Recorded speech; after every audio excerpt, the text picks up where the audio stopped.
প্রিয় দর্শক শ্রোতা, আমি বিমল কুণ্ডু আজ আবার একটি ভিডিও নিয়ে আপনাদের সঙ্গে মত বিনিময় করতে এসেছি।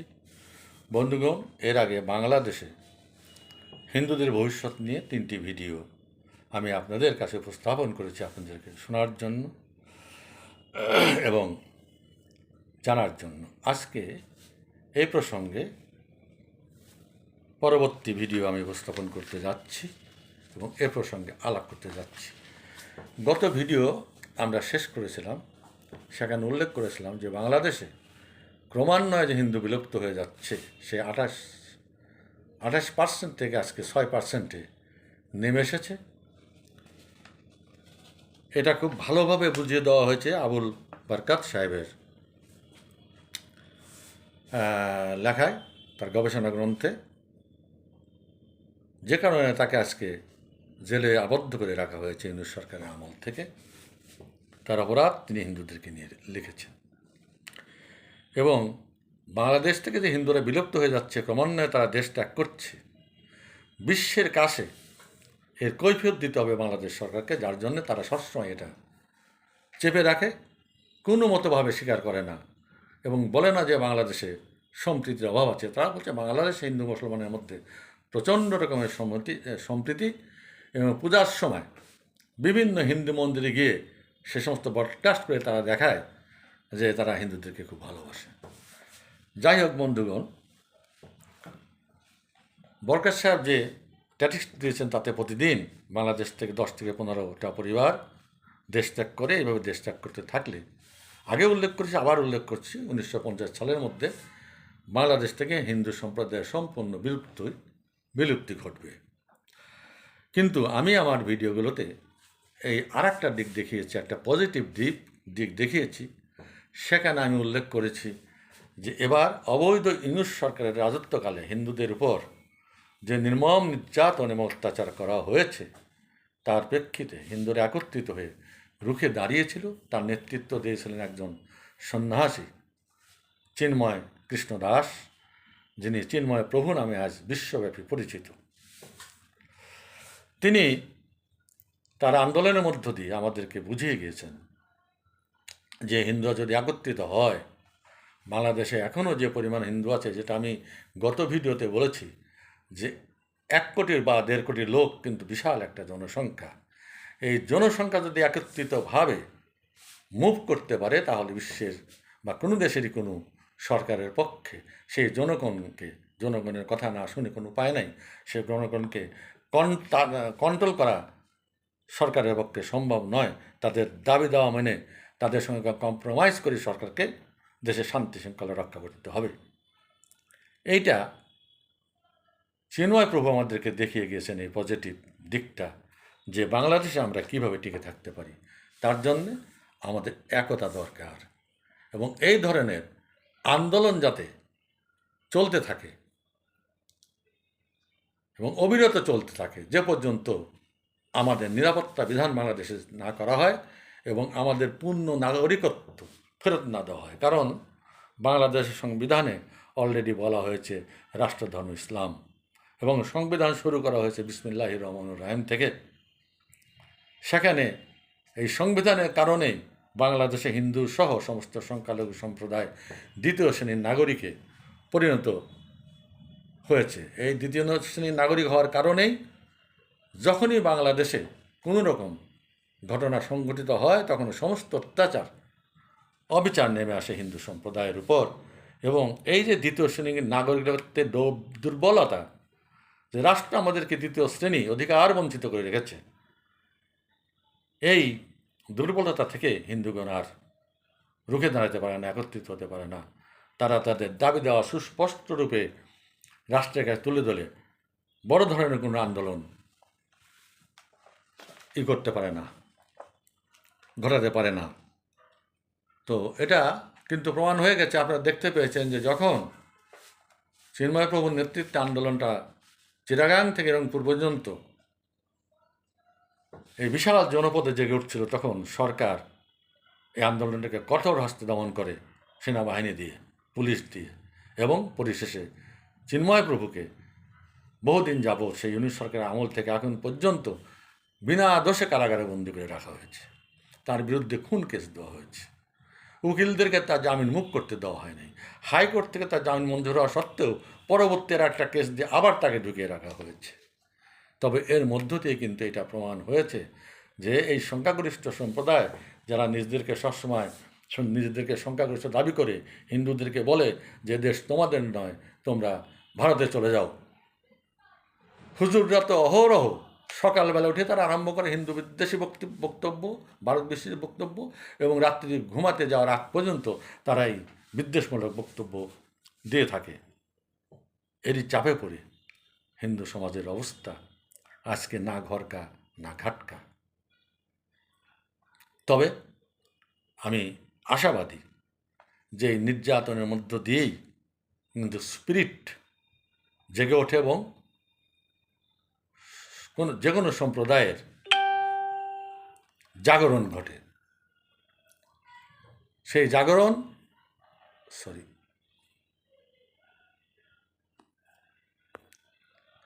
বন্ধুগণ, সেই জাগরণ কিন্তু আলামত আমরা দেখতে পেয়েছি। সেই পজিটিভ দিকের একটাই বললাম, চিন্ময় প্রভুর নেতৃত্বে যে আন্দোলন, এই আন্দোলনটা।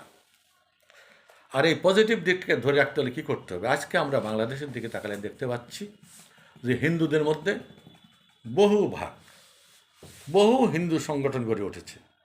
দেখুন, 1971 সালের আগে পূর্ব পাকিস্তানে আমাদের কোনো সংগঠন ছিল না, কোনো মঞ্চ ছিল না যেখানে দাঁড়িয়ে আমরা আমাদের অভিযোগ বা মনের কথা জানাতে পারি। তারপর স্বাধীনতার পরে হিন্দু বৌদ্ধ খ্রিস্টান ঐক্য পরিষদ নামে যে সংগঠন গড়ে ওঠে, সেটাই আমাদের প্রথম মঞ্চ তৈরি হয়। সেখানে আমরা আমাদের দাবি দেওয়া জানানোর জন্য সেই মঞ্চে আমরা প্রথম জাগরণের কথা বলি। হিন্দুদের, বাংলাদেশের হিন্দুরা আছে, আমাদের অস্তিত্ব ঘোষণা করি এই মঞ্চের মধ্য দিয়ে। তারপর দেখা যাচ্ছে এক এক করে বহু হিন্দু সংগঠন গড়ে উঠেছে।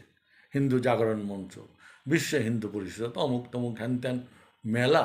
এর মধ্যে আবার দেখা যাচ্ছে এক শ্রেণীর হিন্দুরা জামাত ইসলামে যোগ দিচ্ছে। ইসলামিক মঞ্চে যে তারা কথা বলছে, এবং এই তার একজনের নাম তো আমি বলছি একদম গোবিন্দ প্রামাণিক, তিনি নাকি বিশ্ব হিন্দু পরিষদ করেন। তিনি তো জামাতের মঞ্চে দেয় রীতিমতো বক্তৃতা দেন, জামাত আমাদের জন্য ভালো করবে, জামাত যদি ক্ষমতায় আছে, কাজে হিন্দু ভাইরা জামাতকে সমর্থন করেন, এ সমস্ত কথাবার্তা তিনি বলেছেন। এবং নির্দলীয় নিরপেক্ষভাবে তিনি এবার নির্বাচনও করেছেন, ভোটটোট যদিও তিনি পান। এরকম হিন্দু কিন্তু বাংলাদেশে অনেক আছে, কৃষ্ণনন্দীর মতো হিন্দু অনেক আছে। তাই আমার প্রথম কথা হচ্ছে যে পজিটিভ দিকটা আমি কথা বলছি, সেক্ষেত্রে 1 নম্বর কিন্তু হিন্দুদেরকে একত্রিত করতে হবে এবং হিন্দুদের বাংলাদেশে একটাই সংগঠন থাকবে। সেই বিষয়ে আপনারা উদ্যোগী হন যে আমরা একটা ছাতার তলায় সমস্ত আজকে বাংলাদেশে যে হিন্দু সংগঠনগুলো গজিয়ে উঠেছে, সবগুলো সংগঠনকে একটা ছাতার তলায় আমরা নিয়ে আসবো এবং সেখান থেকে আমাদের দাবি দাওয়াগুলো সরকারের কাছে তুলে ধরব। এই একটা হচ্ছে অবিরত প্রচার। এই ঢাকায় একটা মিটিং করলাম, বক্তৃতা দিলাম, সোশ্যাল মিডিয়া প্রচার করলাম, টেলিভিশনে ব্রডকাস্ট হলো খবর, এইটা কিন্তু যথেষ্ট নয়। এর জন্য যে একটা সংগঠন হবে, সেই সংগঠনের মধ্যে প্রচার সমিতি গঠন করতে হবে। প্রত্যেকটি জেলায় জেলায় তারা যাবে, প্রত্যেকটি অঞ্চলকে হিন্দু সম্প্রদায়কে সংগঠিত করবেন, তাদের প্রাণে আশা জাগাবেন, তাদের বুকে ভরসা জাগাবেন যে না, এটা আমাদের দেশ, এটা আমাদের মাতৃভূমি, এটা আমাদের পিতৃভূমি, এই দেশ আমাদের, এখান থেকে আমাদের কেউ তাড়াতে, হুজুররা যতই বলুক, ওই যে আমির হামজা যতই বলুক যে দেশে থাকতে হলে ধর্মান্তরিত হতে হবে, ইসলাম ধর্ম গ্রহণ করতে হবে, নাহলে ভারতে চলে যাও, এই সমস্ত কথা বলার সাহস তারা পাবে না। যখন আমরা একটা আশা তার তলে আসবো, যখন আমরা আমাদের প্রচার কেন্দ্র খুলে বিভিন্ন জেলায় জেলায় উপজেলায় গিয়ে হিন্দু সম্প্রদায়ের মধ্যে প্রচার শুরু করব, তখন কিন্তু তারা সাহস পাবে না, বরং তারা কিন্তু আবার আমাদের বিরুদ্ধে লাগুক, সাহস করে আমাদের এগিয়ে হবে আমাদের অধিকার প্রতিষ্ঠা করার জন্য। এখানে একটা প্রশ্ন উঠতে পারে। আমি কিন্তু বলেছি আমাদের পিতৃভূমি, আমাদের মাতৃভূমি। আমার হিন্দু ভাইদের মধ্যে প্রচার করতে হবে যে এই দেশটার নাম যে বাংলাদেশ, এই বাংলাদেশের আগের নাম ছিল বঙ্গভূমি। এই দেশটার প্রতিষ্ঠাতা রাজা বঙ্গ, তার নাম অনুসারেই দেশের নাম হয়েছে বঙ্গভূমি। সেটা কিন্তু আজ থেকে বহু হাজার বছর আগে সেই ঋগ্বেদীয় যুগে সেই রাষ্ট্র, এই বাংলাদেশ এবং বাংলাদেশের প্রতিষ্ঠাতা বঙ্গ রাজার সম্পূর্ণ ইতিহাস ঋগ্বেদে লেখা আছে। সে সমস্তগুলো আমাদের হিন্দু জনগণের কাছে প্রকাশ করতে হবে যে এ দেশটা আমাদের। তারপর কোন রাজা এসেছে, তারপর কোন রাজা এসেছে। এই যে 7টা বারের নাম, হ্যাঁ, রবি, বৃহস্পতি, শুক্র, শনি, সোম, মঙ্গল, এই নামগুলো কারা দিয়েছে? এই যে বৈশাখ, জ্যৈষ্ঠ, আষাঢ়, শ্রাবণ, এই 12 মাসের নাম কারা রেখেছে? এই যে আকাশে চন্দ্র, সূর্য, তারকা, গ্রহ, নক্ষত্র, সাথী, অরন্ধতী, চাঁদ, শুক্র, বৃহস্পতি, এই গ্রহগুলোর নাম কারা রেখেছে? কাজে এই বাংলাদেশের সমস্ত মাটির পরতে পরতে সমস্ত প্রকৃতির মধ্যে ছড়িয়ে রয়েছে হিন্দু সংস্কৃতি। এই দেশের আমরা কোথায় যাব? এই দেশ আমাদের, কেউ আমাদের তাড়াইতে পারবে না। যদি কোনো হুজুর বা কোনো ফান্ডামেন্টালিস্ট আমাদের বিরুদ্ধে কথা বলে, দেশ ত্যাগ করার কথা বলে, তাহলে তাদের মুখের উপর আমাদের জানিয়ে দিতে হবে যে বরং তোমরাই কোথায় বাস করবা সেটা চিন্তা করো। কারণ আমাদের পিতৃভূমি, মাতৃভূমির উপর আমাদের জন্মগত দাবি, হাজার হাজার বছরের দাবি, যখন তোমাদের জন্মই হয় নাই, তারও 20,000, 20, 30,000 বছর আগের থেকে এই দেশ আমরা প্রতিষ্ঠা করেছি, আমাদের পুরুষরা প্রতিষ্ঠা করে গেছেন। কাজেই এ দেশ ছেড়ে আমরা কোথাও যাব না, বরং এই দেশকে চিরস্থায়ীভাবে যাতে আমরা বাস করতে হবে তার সেইভাবে সংবিধান রচনা করতে হবে। সেই অধিকার দিয়ে, হিন্দুদের সেই অধিকার দিয়ে, সংখ্যালঘু সম্প্রদায়কে সেই অধিকার দিয়ে সংবিধান রচনা করতে হবে। এখন এখানে একটা প্রশ্ন আসতে পারে, আমার অনেক বন্ধুরা হয়তো বলবেন যে হিন্দুদের মধ্যে রয়েছে জাতিভেদ প্রথা। এই জাতিভেদ প্রথার কারণে সমস্ত হিন্দুদের এক করা খুবই মুশকিল, বা যাচ্ছে না, বা যাবে না। কোথায় জাতিভেদ প্রথা?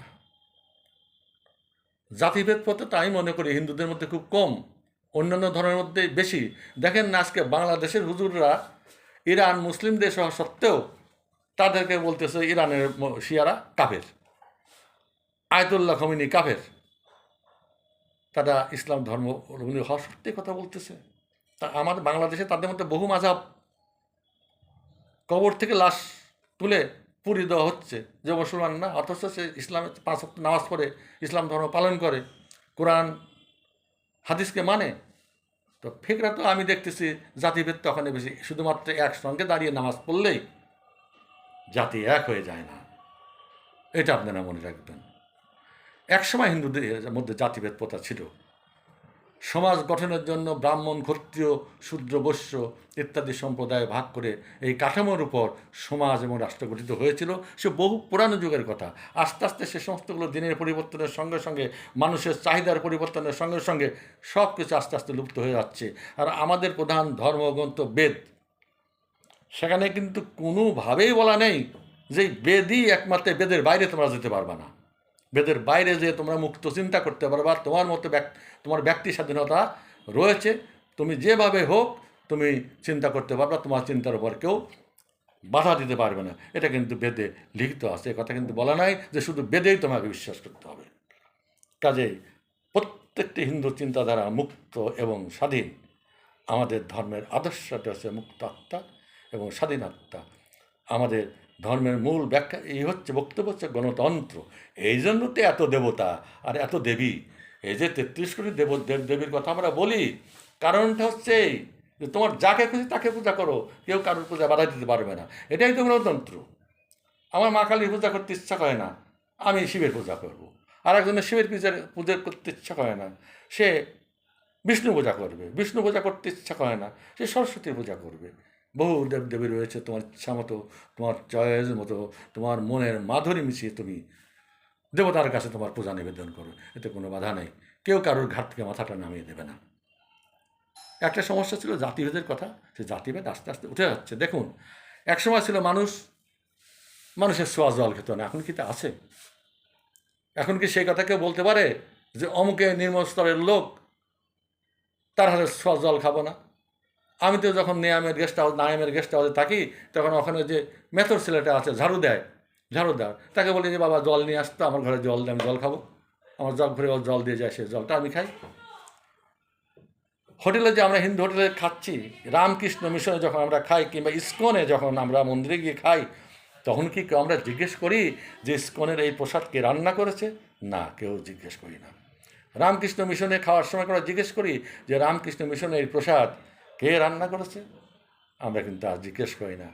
আমরা কিন্তু কোথাও জিজ্ঞেস করি না রামকৃষ্ণ মিশনের যে আজকে প্রেসিডেন্ট মহারাজ, যে প্রেসিডেন্ট মহারাজের পায়ে সারা পৃথিবীর লক্ষ লক্ষ হিন্দু, ব্রাহ্মণ, ক্ষত্রিয়, বৈশ্য সবাই লুটিয়ে পড়ে প্রণাম করছে, এই মহারাজ তার সন্ন্যাস জীবনের আগে কোন ধর্মের লোক ছিল? ইস্কনের যে সমস্ত সাধুরা রয়েছে, প্রভুরা রয়েছে, তাদের কিন্তু কেউ আজকে জিজ্ঞাসা করে না এই সাধুর পূর্ব আশ্রমে তিনি কোন জাতের লোক ছিলেন, কেউ জিজ্ঞেস করে না। এগুলো আস্তে আস্তে আস্তে আস্তে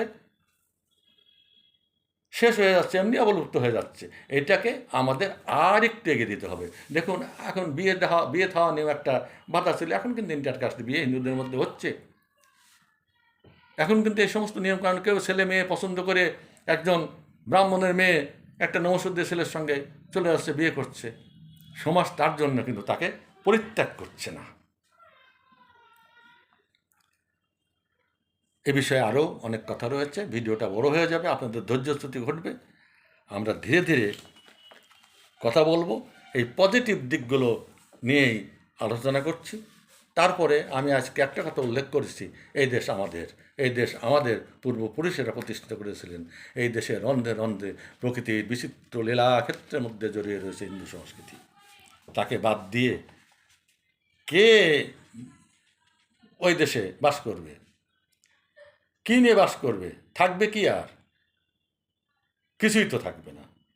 হিন্দুদের যদি তাড়িয়ে দেওয়া, হিন্দুরা যদি দেশ ত্যাগ করে, সমস্ত সংস্কৃতিকে যদি বিলুপ্ত করা হয়, তাহলে বাংলাদেশে থাকবে কি? বাংলাদেশের নামটা তো পরিবর্তন করতে হবে তাহলে, তাই না?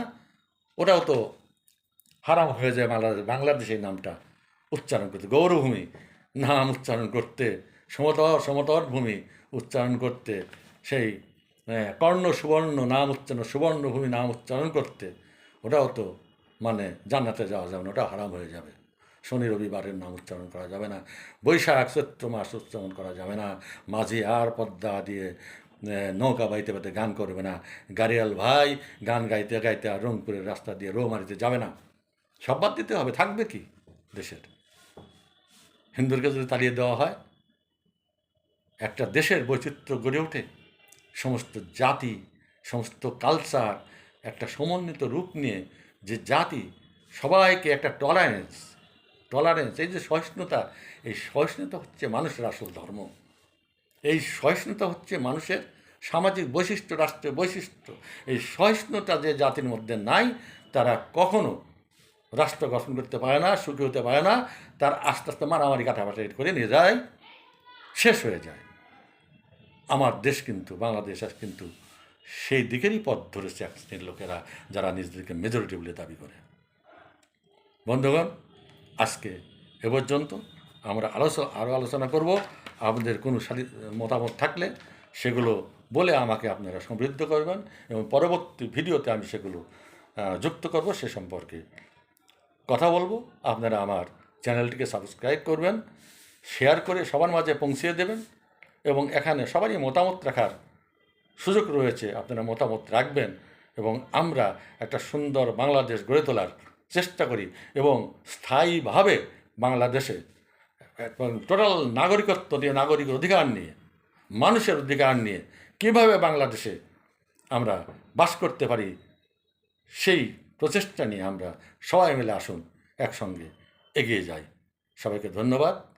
আজ এই পর্যন্ত। জয় বাংলা, জয় বঙ্গবন্ধু।